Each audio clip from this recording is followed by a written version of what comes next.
Artist Bernhard Martin pushes the limits of painting. Original, eloquent and provocative, his multifaceted works can be found in collections across the globe.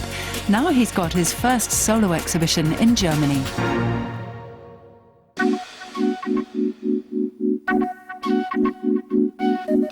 Bernhard Martin chronicles the everyday world, a bleak world with a decidedly surreal touch.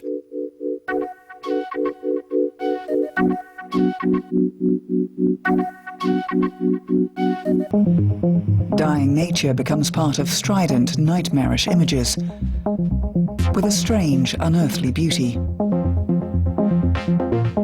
Even the depiction of a junkie is unexpectedly cheerful. Bernhard Martin plays with the viewer's expectations, placing them in entirely new contexts.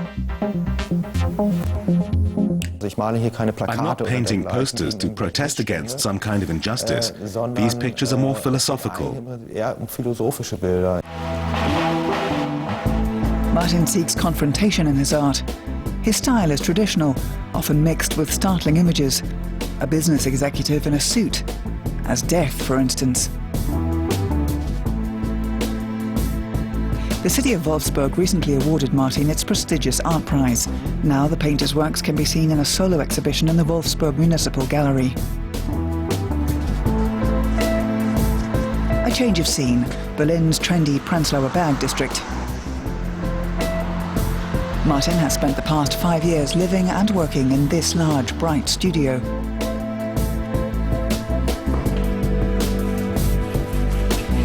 His passion for painting started early. As a child, he was inspired by Rembrandt. At the age of 7, he already knew he wanted to be an artist.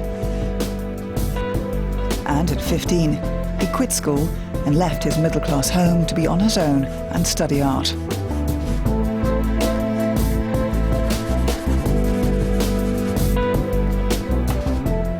I didn't have the kind of youth you have in school, like exchanging records and the whole girl thing and reading teenage magazines.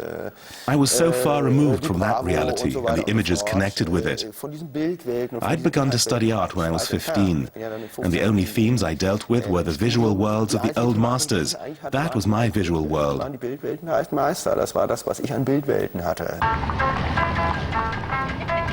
He experimented with different media, with painting and theatre.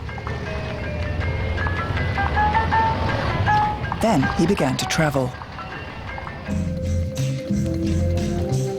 He lived for a year and a half on the streets of Barcelona, determined to earn a living with his art. He sold his paintings and drawings in cafes. If someone liked to work, they'd give me a few pesetas or buy me a liter of wine and an onion soup. It was that simple. There was still a kind of low-level functioning bohemian life there.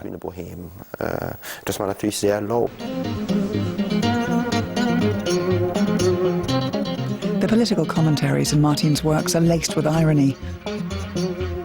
A pie fight becomes a metaphor for war. The adversaries throw food at each other instead of talking. And food is pure consumerism, without enjoyment, without introspection.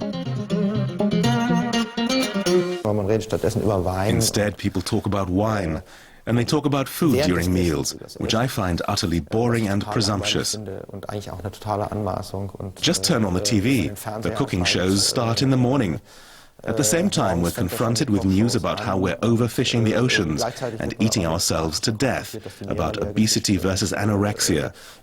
There's this incredible gluttony, which I find really alarming.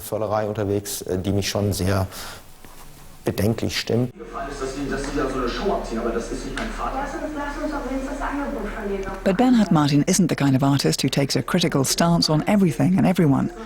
He loves television, for example. It's even a source of inspiration to him.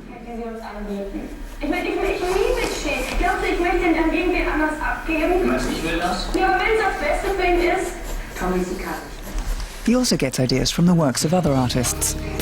Bernhard Martin collects art the way he used to collect stamps or rocks and minerals.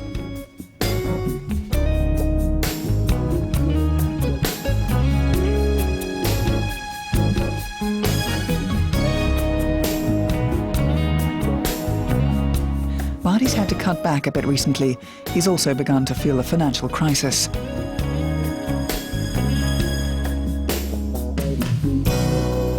It's not that I'm necessarily selling less, but it's taking longer. People are being more cautious.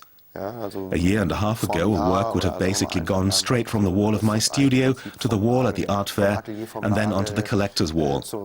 Now that's no longer the case.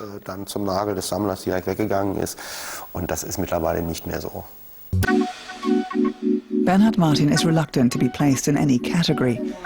He's an individualist who's made it to the major leagues of the art world on talent alone.